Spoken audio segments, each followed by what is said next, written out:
مسیح میں آپ سب کو سلام۔ آج کی تلاوت پہاڑی باز متی کی انجیل اس کا 5 باب اور اس کی پہلی 20 آیات۔ وہ اس بھیڑ کو دیکھ کر پہاڑ پر چڑھ گیا اور جب بیٹھ گیا تو اس کے شاگرد اس کے پاس آئے اور وہ اپنی زبان کھول کر ان کو یوں تعلیم دینے لگا: مبارک ہے وہ جو دل کے غریب ہیں، کیونکہ آسمان کی بادشاہی انہی کی ہے۔ مبارک ہیں وہ جو غمگین ہیں، کیونکہ وہ تسلی پائیں گے۔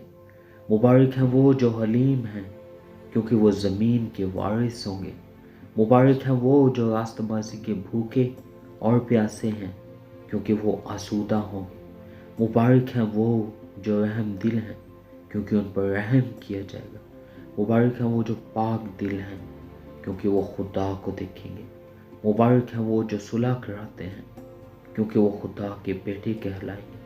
مبارک ہیں وہ جو راست بازی کے سبب سے ستائے گئے ہیں، کیونکہ آسمان کی بادشاہی انہی کی ہے۔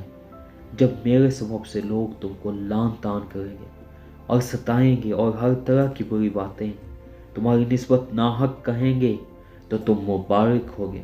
خوشی کرنا اور نہایت شادمان ہونا، کیونکہ آسمان پر تمہارا اجر بڑا ہے، اس لیے کہ لوگوں نے ان نبیوں کو بھی جو تم سے پہلے تھے اسی طرح ستایا تھا۔ تم زمین کے نمک ہو، لیکن اگر نمک کا مزہ جاتا رہے تو وہ کس چیز سے نمکین کیا جائے گا؟ پھر وہ کسی کام کا نہیں سوائے اس کے کہ باہر پھینکا جائے اور آدمیوں کے پاؤں کے نیچے روندا جائے۔ تم دنیا کے نور ہو۔ جو شہر پہاڑ پر بسا ہے وہ چھپ نہیں سکتا، اور چراغ جلا کر پیمانہ کے نیچے نہیں بلکہ چراغ دان پر رکھتے ہیں، تو اس سے گھر کے سب لوگوں کو روشنی پہنچتی ہے۔ اسی طرح تمہاری روشنی آدمیوں کے سامنے چمکے، تاکہ وہ تمہارے نیک کاموں کو دیکھ کر تمہارے باپ کی جو آسمان پر ہے تمجید کرے۔ یہ نہ سمجھو کہ میں توریت یا نبیوں کی کتابوں کو منسوخ کرنے آیا ہوں۔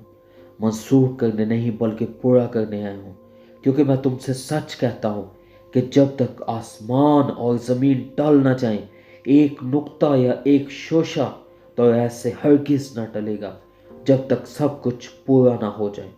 بس جو کوئی ان چھوٹے سے چھوٹے حکموں سے بھی کسی کو توڑے گا اور یہی آدمیوں کو سکھائے گا، وہ آسمان کی بادشاہی میں سب سے چھوٹا کہلائے گا، لیکن جو ان پر عمل کرے گا اور ان کی تعلیم دے گا وہ آسمان کی بادشاہی میں بڑا کہلائے گا۔